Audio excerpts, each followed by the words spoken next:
ও সোনার মা বোনেরা, মরণ একদিন আসবে, কবরের মধ্যে আমাদেরকে সবাইকে চলে যেতে হবে। আমরা যেদিন মারা যাব গো মা, ওই দিন আমাদের লাশটা গোসল করাইবে। কথা বলেন ঠিক না বেটিং? মুর্দার লাশটা গোসল করাইয়া দিবেন, প্রতিবেশীরা গোসল করাইয়া সুন্দর করে বাজার থেকে সাদা কাফনটা আনিয়া ওই কাফনটা পরাইয়া দিবে। কোথায় থাকবে তোমার কানের দুল, কোথায় থাকবে তোমার গলার মালা, কোথায় থাকবে তোমার হাতের বালা, কোথায় থাকবে তোমার সেই লাল বেনারসি শাড়ি, কোথায় তোমার শৌকেসের কত কাপড় চোপড় থাকবে, কোথায় তোমার সেই বিছনা, কোথায় খাট, কোথায় জাজিম, কোথায় তোশক, কোথায় থাকবে বালাখানা, সব ছেড়ে অন্ধকার কবরে চলে যাওয়া লাগবে। কথা বলেন ঠিক না বেঠিক? ও আমার মা বোনেরা, যেই দেহে কোরআন নাই ওই দেহের কোনো দাম নাই, যেই দেহের মধ্যে নামাজ নাই, ইসলাম নাই, ওই দেহের মধ্যে কোনো দাম নাই। এই যেই দেহের রূহ আছে ওই দেহের দাম আছে, যেই দেহের রূহ নাই ওই দেহের কোনো দাম নাই। ঠিক কিনা বলেন? ঠিক কিনা?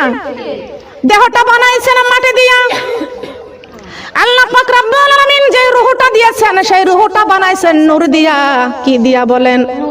বলেন না কি দিয়া?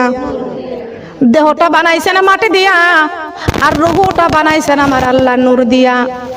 মাটি থেকে যত খাবার উৎপাদন হয় সমস্ত খাবার দিয়া খাবার খাইয়া দেহ স্বাস্থ্যটাকে ভালো রাখি। কথা বলেন ঠিক না বেঠিক? কত সুন্দর সুন্দর শাড়ি দিয়া এই দেহটাকে সাজাই, কত সুন্দর সুন্দর গহনা দিয়া দেহটাকে সাজাই। যেই রূহ সারা দেহের কোনো দাম নাই, ওই দেহটা সাজাইয়া এত লাভটা কি গো মা? কিন্তু আমাদের সাজাইতে হবে রূহকে। ঠিক কিনা বলেন? সাজাইতে হবে কাকে? দেহর তো খাবার দিয়ে কি করবেন গো মা? দেহটাকে খাবার দেন, দেহটাকে সাজান, কিন্তু খাবার দিতে হবে হলো রুহুর।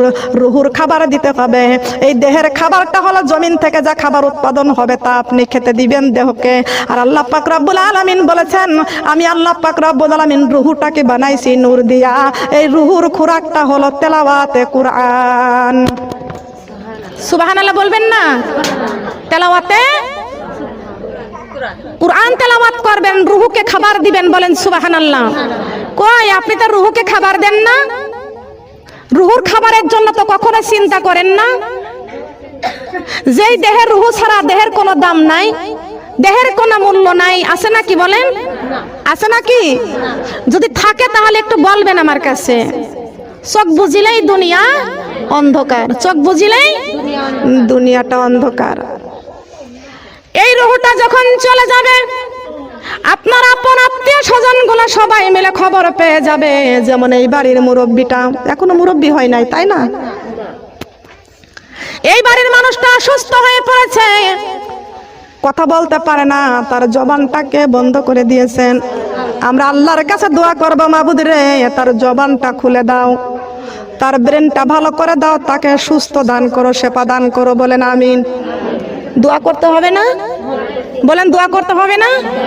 রোগীর মাথায় হাত বুলানো সুন্নাত, রোগী দেখতে আসা সুন্নাত। বলেন সুবহানাল্লাহ। যেই বাড়িতে রোগী অসুস্থ হয়ে থাকে ওই বাড়ির রোগী দেখতে গেলে খুশি হয় কে? বলেন। যারা দেখতে আসছে তাদের উপরে কে খুশি আছে? আল্লাহ খুশি আছে। আল্লাহ পাক রব্বুল আলামিন বলেছেন, যারা রোগী দেখতে আসে আমি আল্লাহ তাদের উপরে বড় খুশি হয়ে যাই। বলেন সুবহানাল্লাহ। তার কারণ রোগী দেখতে যাওয়া হলো সুন্নাত। বলেন সুবহানাল্লাহ। আপনার পাশের বাড়ি কেউ অসুস্থ আছে, রোগী আছে, প্রতিদিন আপনার পছন্দনীয় একটু খাবার তাকে খাওয়ান, ওই খাবার আল্লাহকে দেওয়া হবে। সুবহানাল্লাহ বলবেন না? আপনার পাশের বাড়ি একটা রোগী আছে, ওই রোগীকে একটু খেদমত করবেন, ওই খেদমত করা হবে আল্লাহকে। সুবহানাল্লাহ বলেন।